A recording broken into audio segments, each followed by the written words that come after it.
Hi friends and subscribers, video में आपका स्वागत है। आज के वीडियो में हम डिस्कस करेंगे बहुत बेसिक सी चीज़ें जैसे कि IUI ट्रीटमेंट यानी कि इंसेमिनेशन का ट्रीटमेंट, व्हाट इज़ इट यानी कि क्या है IUI ट्रीटमेंट, ये किन बीमारियों के लिए बनाया गया है और ये कौन कौन पेशेंट इस्तेमाल कर सकता है, यानी कि इसको इस्तेमाल करने की क्राइटेरिया क्या है।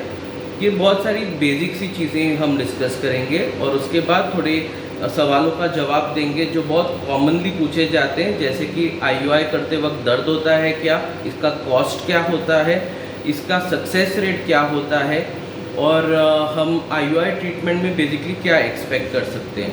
और अंत में मैं एक बोनस टॉपिक पे भी बात करूंगा जिसको डोनर IUI कहते हैं, यानी कि डोनर स्पर्म के साथ IUI के बारे में मैं जानकारी दूंगा।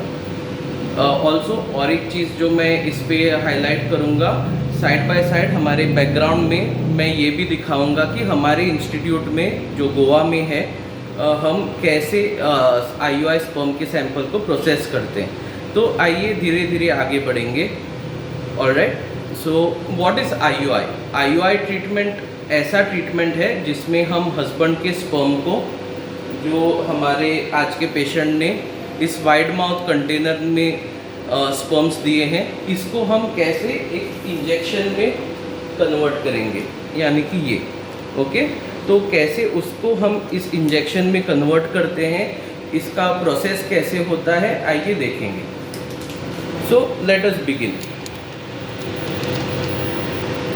ये हमारा लेबोरेटरी है जहाँ पे हम स्पर्म्स को प्रोसेस करते हैं। इसको वार्मर करके बोलते हैं, जो स्पर्म सैंपल को गर्म रखता है।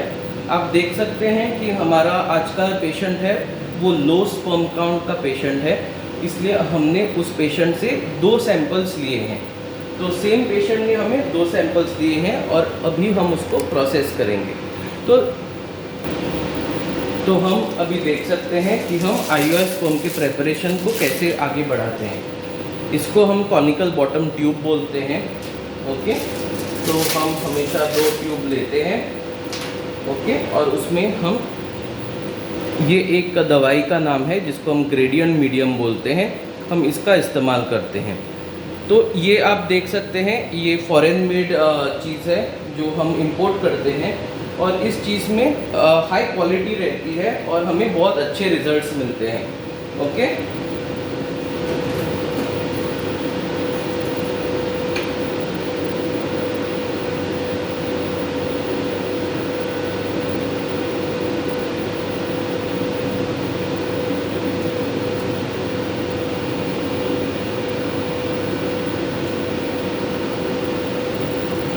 ये हमेशा ठंडा रहता है, ठंडा यानी कि कोल्ड, ओके, आप देख सकते हो। तो इसको हमने हमारे ट्यूब में लिया है, करीबन 3 ml लिया है हमने, और इसे हम यूज़ करेंगे आज के केस के अंदर। इसको हमने वार्मर के अंदर डाल दिया है जहाँ पे ये बॉडी टेम्परेचर पे आ जाएगा, यानी कि 37 डिग्रीज, और वहाँ से हम आगे बढ़ेंगे। तो बेसिकली IUI ट्रीटमेंट में हम क्या करते हैं, हम सबसे पहले ये प्रोसेस करते हैं जो आप बैकग्राउंड में देख सकते हैं कैसे हो रहा है। इसे करीबन ऑलमोस्ट 45 मिनट्स टू 1 आवर लगता है, यानी कि ऑलमोस्ट 1 घंटा कभी कभी लगता है इसको प्रोसेस होने के लिए, इसको रेडी होने के लिए। और ये सब करने के बाद सब कुछ जो स्पर्म्स जो हैं, हाई क्वालिटी के स्पर्म्स, हम उनको सेपरेट आउट करते हैं। इसको हम इंजेक्शन के अंदर डाल के लेडीज़ के वजाइना के थ्रू, यानी कि योनि के द्वार से हम यूट्रस के सेंटर में इसको इंजेक्ट करते हैं। इससे बच्चा होने की संभावना जो है ये 3 गुना से 5 गुना बढ़ जाती है as compare to normal traditional intercourse. अभी इसमें इंडिकेशंस, यानी कि कौन सी बीमारियां हैं जिसमें हम IUI ट्रीटमेंट का इस्तेमाल कर सकते हैं। तो हमेशा ऑल टाइप्स ऑफ डिजीज़ेस, उसको हम मेल फैक्टर्स और फीमेल फैक्टर्स बोलते हैं, यानी कि मर्द की बीमारियां और महिला की बीमारियां। तो सबसे पहले बात करेंगे मेल फैक्टर्स के बारे में। मेल फैक्टर्स जैसे कि स्पर्म या स्पर्म काउंट या स्पर्म एनालिसिस में कोई भी इशू होता है तब उसे हम मेल फैक्टर बोलते हैं। यानी कि अगर हस्बैंड का काउंट एक 20 मिलियन के नीचे है तो हम उसको एक लो स्पर्म काउंट करके बोलते हैं। लो स्पर्म काउंट के अंदर हम IUI इस्तेमाल कर सकते हैं।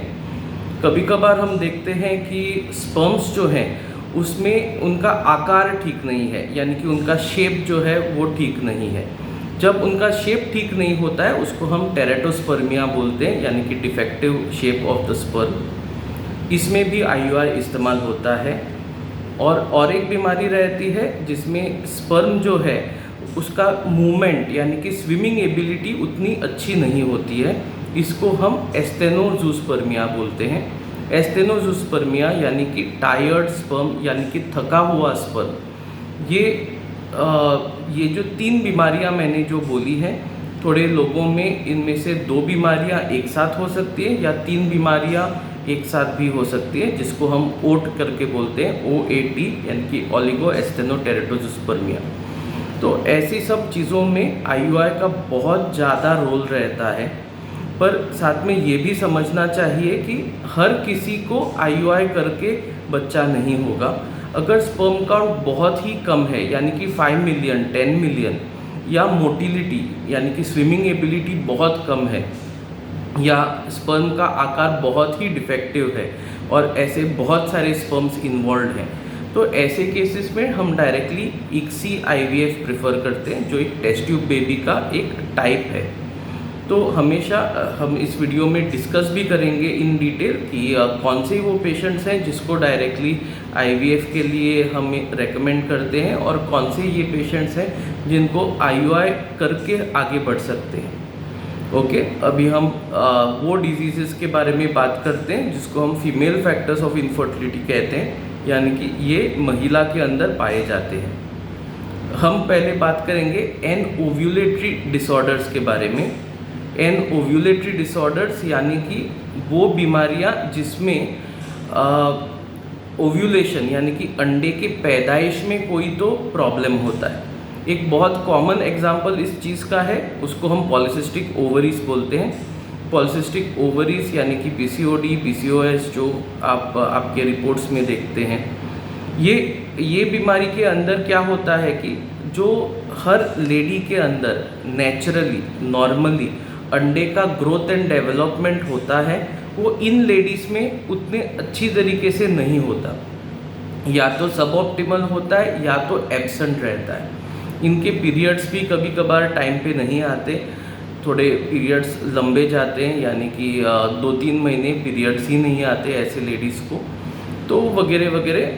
बेसिकली एग डेवलपमेंट का इनमें इशू होता है।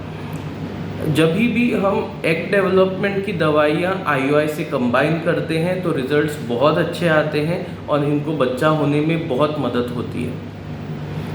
अनदर डिजीज़ जिसको हम फाइब्रॉइड्स वगैरह बोलते हैं, तो कभी कभार क्या होता है कि यूट्रस के अंदर थोड़ी बीमारियां रहती हैं जिसमें गांठ बन जाती है और इसको सर्जरी करके डॉक्टर ठीक करते हैं। ठीक करने के बाद कभी कभार ऐसी बीमारियां रहती है जो रिकरेंट रहती है, यानी कि ये वापस आ सकती है, जैसे कि फाइब्रॉइड्स, जैसे कि एंडोमेट्रियोसिस, एडेनोमायोसिस। ऐसी चीज़ों में रेदर देन ऑपरेशन के बाद, rather than asking the patient कि आप नेचुरली कंसीव करो, उसमें भी IUI का अच्छा रोल रहता है, जिसमें 3 या 4 अटेम्प्ट्स हम IUI के कर सकते हैं। और अगर उसमें सक्सेसफुल हुआ तो अच्छी बात है, नहीं सक्सेसफुल होता है तो एटलीस्ट हमको पता रहता है कि इन पेशेंट्स को जल्दी IVF के लिए रेकमेंड कर सकते हैं। ऐसी कई सारी बीमारियां हैं जिसमें IUI का बहुत अच्छा रोल रहता है कंसीव करने के लिए, शॉर्टर टाइम टू बेबी रहता है। ऐसे डिजीज़ेस महिला में पाए जाते हैं। और एक चीज़ के बारे में IUI बहुत हेल्प करता है, उसको हम सेक्सुअल डिसफंक्शन बोलते हैं। सेक्सुअल डिसफंक्शन यानी कि ये उन बीमारियों के बारे में मैं बात कर रहा हूँ जहाँ पे हस्बैंड वाइफ को सेक्स करने के दौरान कोई ना कोई डिफ़िकल्टी होती है। ये मर्द में इरेक्शन इश्यूज़ या पिनाइल डिफॉर्मिटी यानी कि मर्द के लिंग का शेप, आकार या उसका स्ट्रक्चर में कोई प्रॉब्लम है, हाइपोस्पेडियासिस जैसे बोलते हैं, जिसमें स्पर्म मर्द ठीक से वजाइना के अंदर डिपॉजिट नहीं कर पाता है। थोड़े ऐसे केसेस होते हैं जो लेडीज़ के अंदर पाए जाते हैं, जिसमें वजाइना टाइट होती है या वजिनिस्मस नाम की चीज़ होती है, जिसमें हस्बैंड वाइफ इंटरकोर्स ठीक से नहीं कर पाते हैं।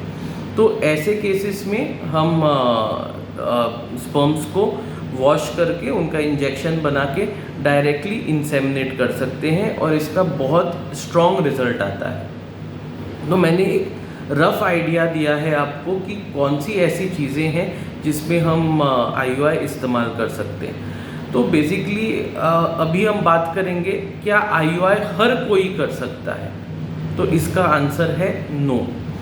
IUI करने के लिए एक क्राइटेरिया होता है, यानी कि ये है तो ही आप कपल को IUI रेकमेंड कर सकते हो। अगर इन चीज़ें नहीं है, यानी कि ये क्राइटेरिया हस्बैंड वाइफ सेटिस्फाई नहीं कर पाते हैं, तो इनको हम IUI रेकमेंड नहीं कर सकते हैं, यानी कि it is not ideal to do IUI in these patients. Okay, male और फीमेल फैक्टर्स हैं इस क्राइटेरिया के अंदर। मेल के क्राइटेरिया है कि हस्बैंड को जो स्पर्म है वो एटलीस्ट बॉटल में डिपॉजिट करना आना चाहिए, यानी कि अगर हमने हस्बैंड को एक बॉटल दिया जो अभी आपको दिखाया था स्क्रीन पे, उसको हम वाइड माउथ कंटेनर बोलते हैं। अगर ये वाइड माउथ कंटेनर हमने हस्बैंड को दे दिया, उनके पास एटलीस्ट वो कैपेसिटी रहनी चाहिए कि वो बाथरूम में जाके हमें अच्छा सा सैंपल उस बॉटल में कलेक्ट करके लें, यानी कि आइदर बाय मैस्टरबेशन उनको उस स्पर्म सैंपल को कलेक्ट करना आना चाहिए। ऐसे थोड़े रेयर केसेस भी रहते हैं जहाँ पे हस्बैंड मैस्टरबेशन के थ्रू नहीं सैंपल प्रोड्यूस कर पाते, तो उनको हम एक स्टेराइल कॉन्डम देते हैं जिसमें स्पर्मिसाइडल एजेंट नहीं रहता है, जिसमें बाय इंटरकोर्स भी हस्बैंड कलेक्ट करके हमें दे सकते हैं। ये भी एक वैलिड मेथड ऑफ कलेक्शन है, बहुत रेयरली यूज़ होता है पर हाँ ज़रूर होता तो है। तो first requisition is husband should be able to produce sperm sample in a wide mouth container and submit to the andrology laboratory. दूसरा एक इम्पॉर्टेंट चीज़ है कि वो जो स्पर्म सैंपल है उसमें कम से कम 15 to 20 मिलियन स्पर्म काउंट होने चाहिए, और ये 15 to 20 जो स्पर्म काउंट है, अगर ये स्पर्म काउंट थोड़ा ज़्यादा हुआ जैसे कि 30 या 40 मिलियन, तो उसका रिज़ल्ट बहुत अच्छा आता है। मोटिलिटी कम से कम 30 to 50% होनी चाहिए, तो थोड़े तो मोटाइल स्पर्म्स हमें चाहिए जो अच्छे स्विमिंग करते हैं और IUI के बाद अच्छा फर्टिलाइजेशन की कैपेसिटी रखते हैं, और उसमें मॉर्फोलॉजी यानी कि शेप वाइज स्पर्म्स थोड़े बहुत तो नॉर्मल चाहिए ही हमें, ताकि हमें अच्छा रिज़ल्ट मिल पाए। अगर हम देखते हैं कि हस्बैंड में थोड़े बहुत कलेक्शन इश्यूज़ हैं, अगर वो सैंपल नहीं प्रोड्यूस कर पा रहा है तो IUI में दिक्कत आती है, या अगर उनके काउंट्स बहुत कम है, या मोटिलिटी एक्सट्रीमली पुअर है, या मॉर्फोलॉजी में बहुत दिक्कत है, तो ऐसे केसेस को डायरेक्टली IVF ICSI रेकमेंड किया जाता है, जिसमें बहुत सुंदर वेरी ब्यूटीफुल रिज़ल्ट आता है।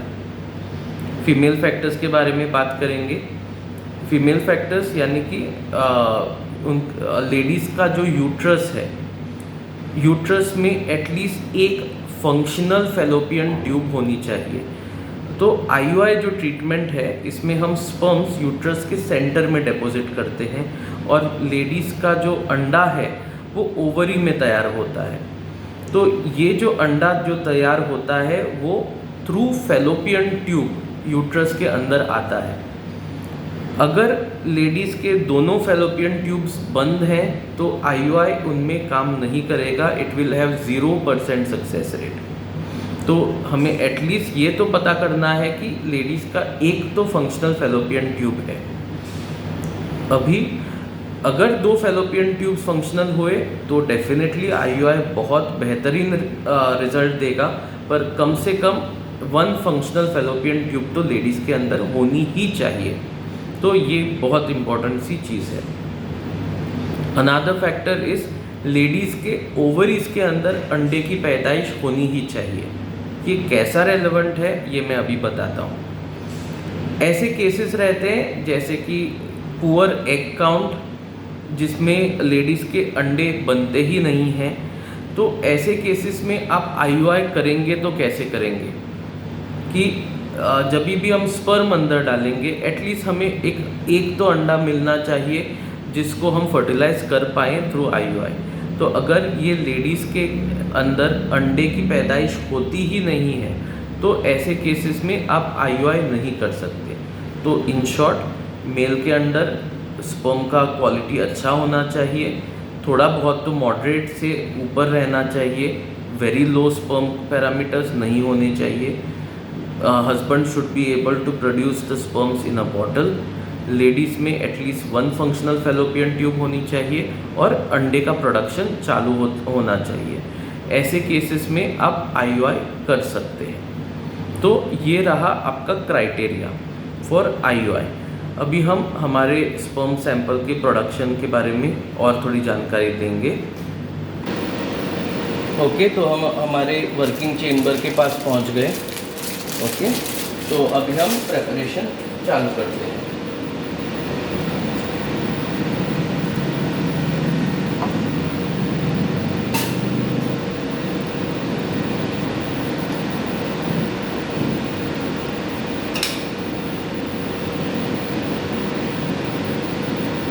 ऑलवेज इम्पॉर्टेंट रहता है कि आपका जो स्पर्म सैंपल है अच्छी तरीके से मिक्स्ड हो।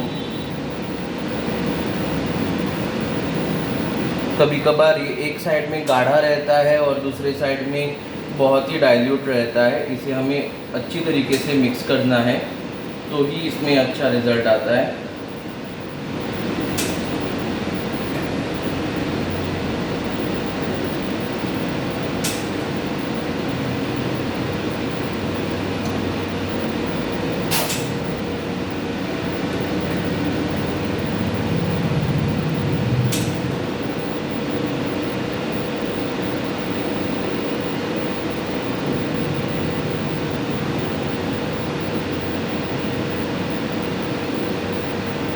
तो जैसे ही पेशेंट जैसे आईयूआई के दिन जैसे ही पेशेंट हॉस्पिटल में एडमिट होती है तो उसके हस्बैंड को हम ये वाइड माउथ कंटेनर देते हैं। उसके साथ साथ हम उनको एक इंस्ट्रक्शन देते हैं कि ये जो कंटेनर है इसको आप खुला करके उसके बाद मैस्टरबेशन प्रोसेस स्टार्ट करें। क्या होता है कि अगर ये जो कंटेनर है बहुत दूर रखा या बंद रखा तो क्या होता है, कभी कभार मैस्टरबेशन करने के दौरान स्पर्म सैंपल ज़मीन पे गिर सकता है और वेस्टेज हो सकती है। तो अगर वेस्टेज होती है तो हम उस वेस्ट सीमेन सैंपल का कोई भी यूज़ नहीं कर सकते। तो बहुत इम्पॉर्टेंट होता है कि पेशेंट ये सब इंस्ट्रक्शंस को फॉलो करे। अगर पेशेंट ने कुछ गलती की, इंस्ट्रक्शंस फॉलो नहीं किए, तो क्या है कि वो जो स्पर्म सैंपल हमें देंगे वो ही सब ऑप्टिमल होगा। तो अगर आप स्पर्म सैंपल सब ऑप्टिमल सबमिट करते हो हमें, तो हम कुछ ज़्यादा काम नहीं कर सकते हैं उसके साथ। तो हम हमेशा पेशेंट को बोलते हैं कि open the container, keep it at arms distance, यानी कि आपका हाथ जितना लंबा है उतना ही दूर रखें और उसके बाद मैस्टरबेशन प्रोसेस स्टार्ट करके सीमेन कलेक्शन करें। ओके, तो हमारा अभी सैंपल तैयार हुआ है तो हम इसे आगे बढ़ते हैं। तो ये आपका ग्रेडियंट मीडियम है कॉनिकल बॉटम ट्यूब के अंदर। इसके अंदर हम ये लेयर करते हैं, लेयर यानी कि ये ऊपर रखते हैं इसके। ये जो स्टेप है ये सबसे इम्पोर्टेंट स्टेप है आईयूआई स्पर्म प्रोसेसिंग का। इसके लिए आपको बहुत ही अच्छे हाथ चाहिए, स्टेबल हैंड्स, और बहुत ही बारीकी से ये काम करते रहना है।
अभी आप देख सकते हैं कि हमने परफेक्टली लेयर किया है। आप देख सकते हैं कि नीचे मेडिसिन है और ऊपर सीमेन सैंपल है। आप ये भी नोटिस कीजिए कि ये जो सीमेन सैंपल है ये मिल्की है, यानी कि ये ट्रांसपेरेंट नहीं है। और आप ये भी नोटिस कीजिए कि नीचे जो है, नीचे एकदम क्लियर है। ये मैं क्यों दिखा रहा हूँ, क्योंकि इसको एक बार हम सेंट्रीफ्यूज करेंगे, उसके बाद इसमें से सब जो स्पर्म्स हैं ये हमें नीचे मिलेंगे। और ये जो स्पर्म्स नीचे होते हैं ये हम इसको हम यूज़फुल स्पर्म्स बोलते हैं, जो हम IUI टेक्निक में यूज़ कर सकते हैं। तो अभी आपने first phase of IUI sperm preparation देखा है कि हम कैसे उसका फर्स्ट फेज़ करते हैं। जब तक स्पर्म्स अपना रेडी हो रहा है, हमारे पास और एक 10-15 मिनट है। हम बेसिकली अभी बात करेंगे IUI के पेशेंट्स को हम ट्रीटमेंट कैसे स्टार्ट करते हैं। IUI के जो पेशेंट्स रहते हैं, जो महिला रहती है मेंसेस यानी कि पीरियड के सेकेंड डे पे हमारे पास आते हैं। जैसे ही लेडी आती है हम उनका अल्ट्रासाउंड करते हैं, which is a transvaginal ultrasound, यानी कि ये योनि के यहाँ से अल्ट्रासाउंड होता है। इस अल्ट्रासाउंड में हम देखते हैं कि वो जो लेडी है उनके यूट्रस में जो कचरा था, वो जो मेंसेस में बाहर निकला है, वो निकला भी है या नहीं। यूट्रस में कोई भी तकलीफ़ है जिसमें हम अगर वो तकलीफ़ है तो हमें IUI कैंसिल करना पड़ेगा, ऐसा कोई चीज़ दिख रहा है या नहीं। साथ ही साथ हम ओवरीज में देखते हैं कि कोई सिस्ट है या ट्यूमर है या गांठ है, जिसकी वजह से IUI हमें कैंसिल करना पड़ सकता है। ये सब छोटी छोटी चीज़ों को हमें देखना पड़ता है। एट द सेम टाइम अंडे के पोजीशंस कैसे हैं, उस हिसाब से हमें ये पता रहता है कि हम क्या डोजेस यूज़ करने चाहिए। तो अगर हमें पता चलता है कि हमें हाई डोजेस लेने हैं या लो डोजेस लेने हैं, उस हिसाब से हम हमारे जो ट्रीटमेंट प्रोटोकॉल है उसको हम स्टार्ट करते हैं। बेसिकली ट्रीटमेंट प्रोटोकॉल यानी कि सबसे first part of IUI treatment रहता है लेडीज़ के अंडों को रेडी करना। ये बहुत ही इम्पॉर्टेंट चीज़ है। जितना अच्छा आप IUI ट्रीटमेंट करना चाहते हो, IUI का स्पर्म कलेक्शन और उसका प्रोसेसिंग अच्छी तरीके से करना चाहते हो, उसके सेम अमाउंट ऑफ डेडिकेशन और कमिटमेंट आपको अंडों के प्रोडक्शन में भी डालना है। बहुत सारे पेशेंट्स क्या करते हैं कि घर पे टैबलेट खाते हैं या कहीं पे तो जाके 4 इंजेक्शन लगाते हैं या टैबलेट खाते हैं उनके लोकल गायनेक के पास, और उसके बाद हमारे पास आते हैं पूछने के लिए कि चलो अब आप IUI करो। इस IUI में डेफिनेटली हम बहुत अच्छी तरीके से स्पर्म प्रेपरेशन तो कर पाते हैं, पर क्योंकि इन लेडीज़ का एग प्रोडक्शन थोड़ा बहुत स्टार्टिंग से वीक है, तो ऐसे केसेस में रिजल्ट्स उतने अच्छे नहीं आते हैं as compare to those cases जिसको हम स्टार्टिंग से ट्रीट करते हैं। तो ये बहुत इम्पॉर्टेंट सा चीज़ है। अंडों का प्रोडक्शन बहुत इम्पॉर्टेंट है एक अच्छे IUI के रिज़ल्ट के लिए।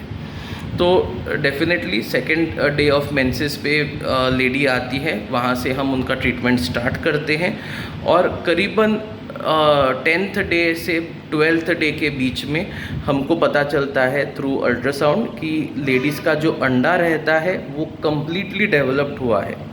हमारे YouTube चैनल पे बहुत सारे वीडियोस हैं जिसमें हम एग प्रोडक्शन के बारे में और उनके प्रॉब्लम्स के बारे में डिस्कस किए हैं। आप ज़रूर जाके देखिए, स्पेशली पॉलीसिस्टिक ओवरीज के केसेस जिसमें मेरा स्पेशल इंटरेस्ट है egg production of polycystic ovaries के अंदर। आप ज़रूर वो सब चेकआउट कीजिए और साथ ही साथ आप लाइक और सब्सक्राइब बटन प्रेस करना ना भूलिए।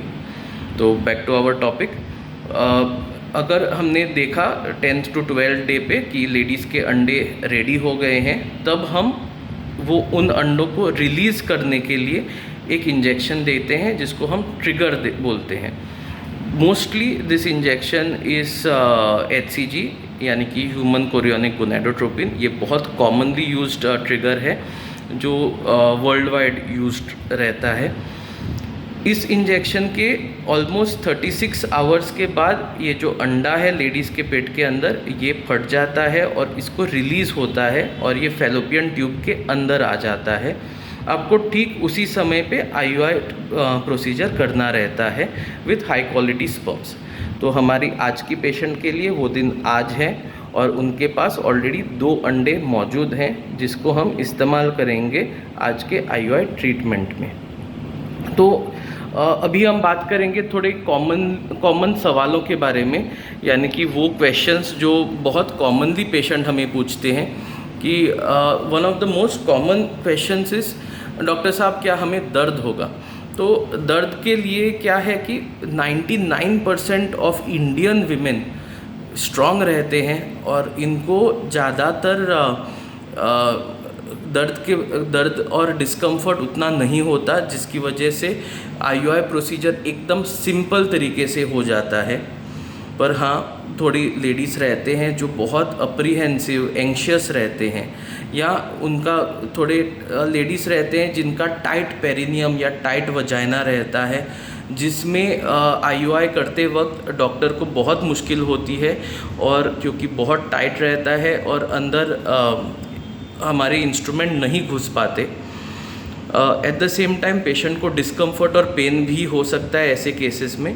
इन केसेस को हम OPD में, यानी कि जब उनका अल्ट्रासाउंड करते हैं, उनका चेकअप करते हैं, हमें पता चलता है कि ये लेडीज़ में प्रॉब्लम होगा और उनको हम IUI अंडर एनेस्थीसिया रेकमेंड करते हैं। तो आइए देखेंगे IUI अंडर एनेस्थीसिया यानी कि क्या होता है। ये हमारी IUI की OT है। यहाँ पे थोड़े मेडिसिन्स रहते हैं जो डॉक्टर्स यूज़ करते हैं अच्छी सी एनेस्थीसिया देने के लिए, और ये एनेस्थीसिया का इक्विपमेंट होता है, आप देख सकते हो। तो हमेशा एक स्पेशलिस्ट होते हैं जिसको हम एनेस्थीसियोलॉजिस्ट बोलते हैं। ये एनेस्थीसिया के स्पेशलिस्ट हैं जो जिनका काम ही है पेशेंट को एकदम कंफर्टेबल रखना ड्यूरिंग द प्रोसीजर। तो या तो जनरल एनेस्थीसिया जिसमें हम गैसेस और मास्क की मदद से हम पेशेंट को अनकॉन्शियस करते हैं 5 मिनट्स के लिए, और ये प्रोसीजर अच्छी तरीके से कर पाते हैं। थोड़े पेशेंट्स को स्पाइनल एनेस्थीसिया यानी कि पीठ में एक छोटा सा इंजेक्शन देते हैं, और उस तरीके से हम एनेस्थीसिया करके पेशेंट को एकदम कंफर्टेबली पेनलेसली हम IUI करवा सकते हैं। आजकल एनेस्थीसिया देने का मतलब है कि ऐसे मत सोचिए कि एनेस्थीसिया अगर दिया तो आपको 2 दिन हॉस्पिटल में एडमिट करके रखना रहता है, ऐसा कुछ नहीं होता। मॉडर्न एनेस्थीसिया यानी कि anaesthesia with all modern medicines इतना आगे बढ़ गया है कि आपको पता चलेगा कि हमारे पेशेंट्स 2 या 3 घंटों के बाद घर जाते हैं after IUI procedure under anaesthesia. अगर आप एनेस्थीसिया नहीं लेते हो तो डेफिनेटली आप घर जाएंगे with in half an hour of the procedure, after half an hour of rest. अगर एनेस्थीसिया ले भी लेते हो कोई बात नहीं, आप डेफिनेटली घर पहुंचोगे within the next 2 to 3 hours. तो इतना सिंपल हो गया है, और पेन की वजह से या अप्रीहेंशन की वजह से आप IUI नहीं कर पा रहे हैं तो ये बहुत अच्छा आइडिया है to undergo IUI procedure under anaesthesia. बहुत सारे टाइम हम हमारे इंटरनेशनल क्लाइंट्स को IUI अंडर एनेस्थीसिया करते हैं, क्योंकि ज़्यादातर वो लेडीज़ थोड़े बहुत ज़्यादा सेंसिटिव रहते हैं as compare to Indian women. But at the same time we have done plenty cases of IUI under anaesthesia, और अगर ये रिक्वायर्ड है तो रिक्वायर्ड है, इसके बारे में ज़्यादा सोचने की ज़रूरत नहीं है। It is a very safe technique and you have to go ahead with it. IUI under anaesthesia के पहले थोड़े स्पेशल ब्लड टेस्ट और हार्ट के चेकअप्स रहते हैं जिसको हम फिटनेस बोलते हैं। ये फिटनेस वैसे भी हर पेशेंट को हम करवाते हैं वेदर वी रिक्वायर एनेस्थीसिया और not, just as a safety precaution. तो और एक कॉमन सवाल का मैं जवाब दूंगा कि IUI ट्रीटमेंट के अंदर कितने साइकिल्स लग सकते हैं, यानी कि कितने अटेम्प्ट्स लग सकते हैं। ये सवाल में एक समझना बहुत ज़रूरी है। हर पेशेंट यानी कि हस्बैंड और वाइफ द कपल, उनकी फर्टिलिटी अलग अलग रहती है। अगर कोई पेशेंट आता है विथ हाई फर्टिलिटी, यानी कि एक बहुत छोटी सी चीज़ की वजह से उनको प्रेगनेंसी नहीं हुई है and it has been diagnosed very clearly, और यूट्रस, स्पर्म्स, उसके अंडों के सब पैरामीटर्स एकदम हाई हैं, वेरी गुड प्रोग्नोस्टिक मार्कर्स हैं, तो इनको 1-2 IUIs में प्रेगनेंसी मिल सकती है। कभी कभार अगर थोड़ा बहुत मॉडरेट फर्टिलिटी का केस है, मॉडरेट इनफर्टिलिटी का केस है, तो शायद 3 से 4 IUI साइकिल्स भी लग पाए। और थोड़े केसेस रहते हैं जो फॉर एग्जांपल बहुत ही बॉर्डरलाइन स्पर्म काउंट या बहुत ही पुअर मोटिलिटी, या लेडीज़ जिसकी उम्र थोड़ी ज़्यादा हो गई है, जिसके अंडे उतने अच्छे नहीं आते, या यूट्रस उतना अच्छा नहीं है, उसमें फाइब्रॉयड है या कोई तो प्रॉब्लम है, ऐसे केसेस में 3 या 4 साइकिल के ऊपर भी आपको IUIs करने पड़ सकते हैं। बट कितने IUIs करेंगे उसका एक कट ऑफ, एक टारगेट रखना चाहिए। अगर आप एक फर्टिलिटी स्पेशलिस्ट के यहाँ पे IUI करते हो with the help of all tablets, injections वगैरह वगैरह, तो मैं सोचता हूँ एक मैक्सिमम ऑफ 5 to 6 IUIs का टारगेट रखिए, मैक्सिमम। यानी कि अगर आपको बेबी हुआ तो हुआ, अगर 5 to 6 साइकिल्स हो गए हैं और आपको सक्सेस नहीं मिला है तो please stop, please consider going for an upgraded treatment like IVF। IVF और IUI में क्या फ़र्क रहता है ये भी जानना बहुत ज़रूरी है। देखिए, अगर IUI करते हो और सोचो कि कल आपको प्रेगनेंसी नहीं आ रही है, तो आप डेफिनेटली जाके डॉक्टर को पूछते हो कि डॉक्टर साहब क्या हुआ, बच्चा क्यों नहीं हुआ, क्या लग रहा है आपको। उसमें आपके डॉक्टर को भी कभी पता नहीं रहता है कि बच्चा क्यों नहीं हुआ रहता है, क्योंकि IUI में सब कुछ लेडीज़ के पेट के अंदर होता है, ये आपकी आंखों के सामने नहीं होता है। तो हमें कभी अंडे की क्वालिटी, अंडे की क्वांटिटी, इन सब चीज़ों के बारे में इंफॉर्मेशन नहीं रहती है, क्योंकि ये सब कुछ अदृश्य रहते हैं IUI साइकिल में। दूसरी चीज़ है कि स्पर्म और अंडे का इंटरेक्शन हुआ भी या नहीं हुआ, तो सक्सेसफुली हुआ या नहीं हुआ, बच्चा पैदा हुआ पेट के अंदर पर इम्प्लांटेशन नहीं हुआ, क्या कारण से आपकी प्रेगनेंसी नहीं हुई, इसका जवाब हमारे पास कभी नहीं रहता है IUI साइकिल में। वेरेज जब आप IVF करते हो तब हमारे पास इन सब चीज़ों का जवाब रहता है, क्योंकि हम स्पर्म्स को भी देखते हैं, अंडों को भी देखते हैं। स्पर्म और अंडे को जो फर्टिलाइजेशन होता है वो भी प्रोसेस हमारी आंखों के सामने होता है। फर्टिलाइज हुआ भी या नहीं ये भी हमें पता रहता है। फर्टिलाइज होने के बाद बच्चे का क्या प्रोग्रेस है, यानी कि एम्ब्रियो का डेवलपमेंट कहाँ तक आगे बढ़ रहा है या कहाँ तक रुक गया है, इसके बारे में हमें कंप्लीट इन्फॉर्मेशन बस IVF में ही होती है और IUI में नहीं होती है। तो yes, IVF is far more superior than IUI, और उन लोगों के लिए जिनको सक्सेस एक 3, 4, 5 IUIs के बाद नहीं हो रहा है, should upgrade to IVF। That is a very simple explanation. मैं हमेशा बहुत पेशेंट्स देखता हूँ जिन्होंने 12, 15, 20 IUIs किए हैं, पर it is really stupid to do more than 6 IUIs। So this is a very important take home message कि हमेशा IUI करते वक्त एक टारगेट रखिए, जिस टारगेट के बाद आप IVF करेंगे। अभी हमारा first phase of sperm preparation हुआ है। आप देख सकते हो कि ये अभी जो है अपर लेयर थोड़ा बहुत ट्रांसपेरेंट हुआ है और ऑल द स्पर्म्स नीचे आ गए हैं एक छोटे से पैलेट के अंदर। ओके, तो अभी हमें ये निकालना है यहाँ तक। ओके, ये प्रोसेस हम स्टार्ट करते हैं।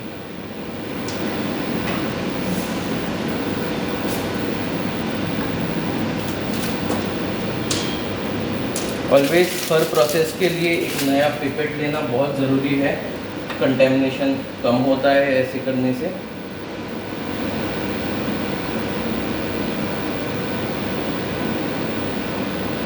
सबसे पहले हम रिंग लेयर करके रहता है उसे हम निकालते हैं, और उसके बाद seminal plasma and last gradient medium.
तो अभी हमारे पास हमारा फाइनल मीडिया है। इसमें वो मेडिसिन है जिसके साथ हम इंसेमिनेट करेंगे। तो again brand new pipette and we suck out the pellet.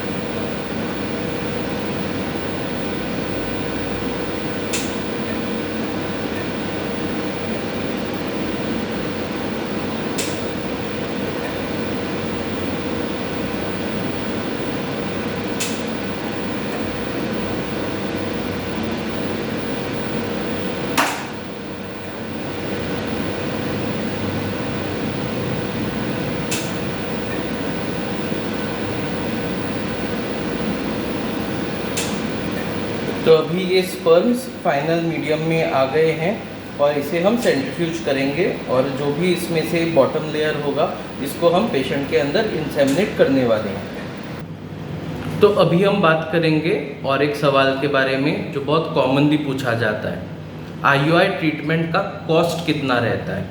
तो IUI ट्रीटमेंट डिफरेंट कॉस्ट के साथ आते हैं। हमारे इंस्टीट्यूट में IUI का जो ट्रीटमेंट कॉस्ट है वो 20,000 रुपीज़ है। ये बस स्पर्म को अंदर इंसेमिनेट करने के लिए और उसमें जो प्रोसेसिंग लगता है वो सब करने का कॉस्टिंग है। अंडे बनाने का जो कॉस्टिंग है वो ओवर एंड अबाउ 20,000 रुपीज़ का रहता है। अभी या तो आप टैबलेट्स यूज़ करके जैसे कि लेट्रोजोल या क्लोमिफेन सिट्रेट ये सब इस्तेमाल करके आपके अंडे बना सकते हो, या तो आप गोनेडोट्रोपिन्स यानी कि इंजेक्शंस की मदद भी ले सकते हो, या तो आप कॉम्बिनेशन कर सकते हो यानी कि थोड़ा सा टैबलेट्स और थोड़ा सा इंजेक्टेबल्स। तो इनमें क्या क्या डिफरेंसेस हैं आइए आज के वीडियो में ये डिस्कस करेंगे। अगर कोई पेशेंट बस टैबलेट्स के साथ अंडे तैयार करती है और IUI करती है, इनको एक थोड़ा बहुत मॉडरेट सक्सेस रेट होता है, जैसे कि क्लोज टू अराउंड 7 to 10%।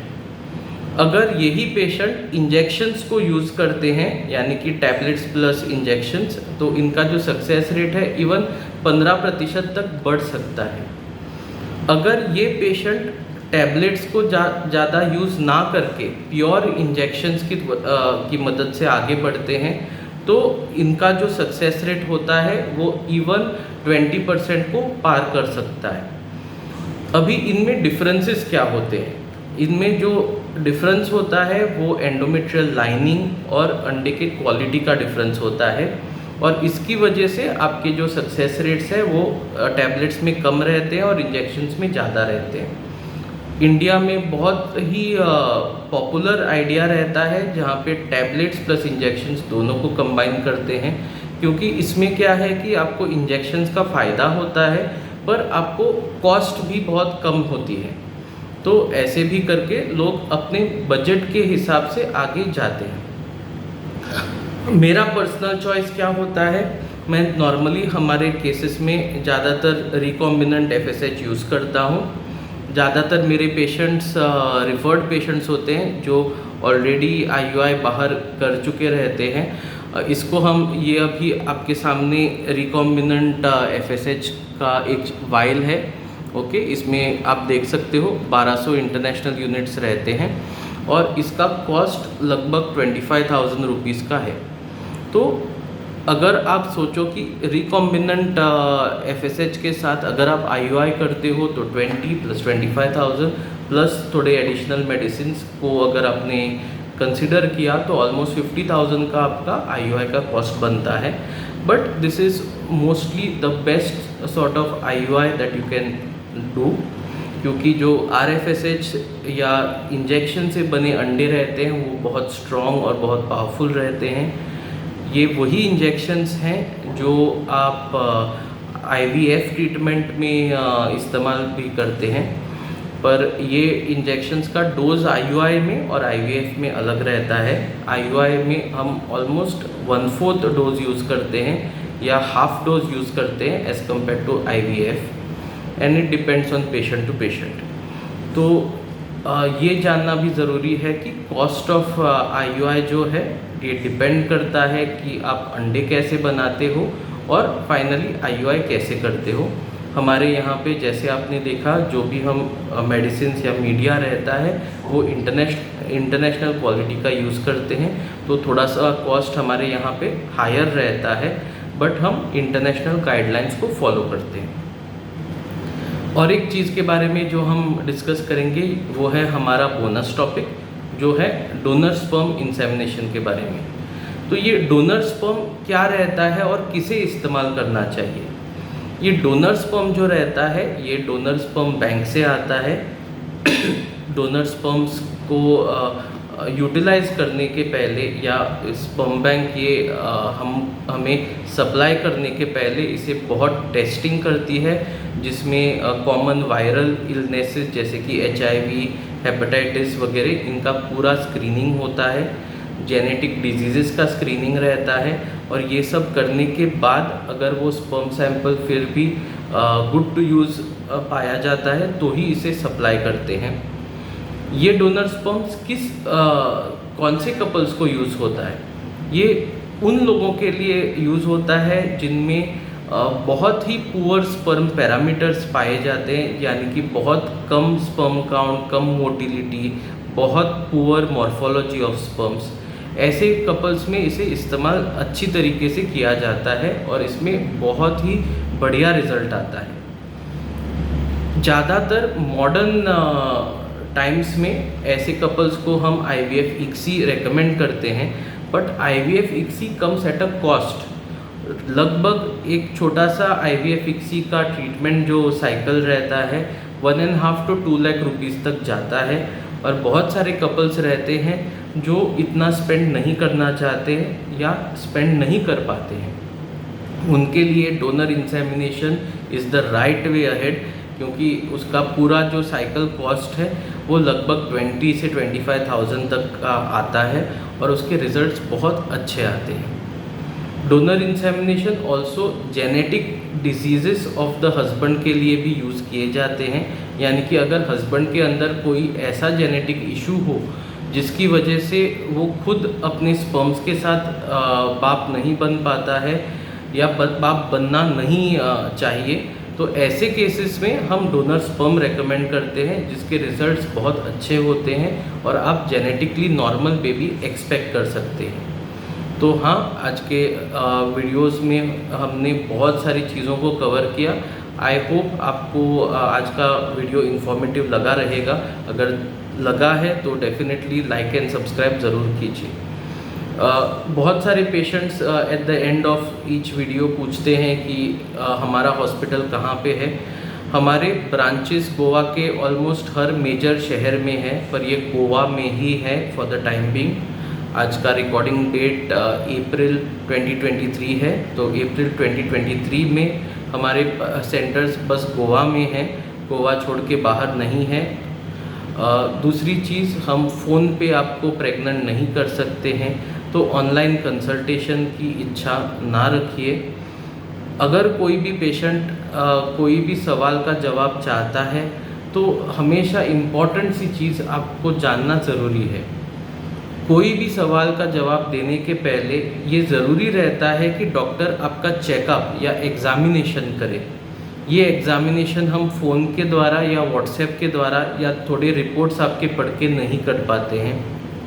इसको डिटेल्ड एग्ज़ामिनेशन, फिज़िकल एग्ज़ामिनेशन की ज़रूरत रहती है, जिसको आपको आके हमें मिलना रहता है।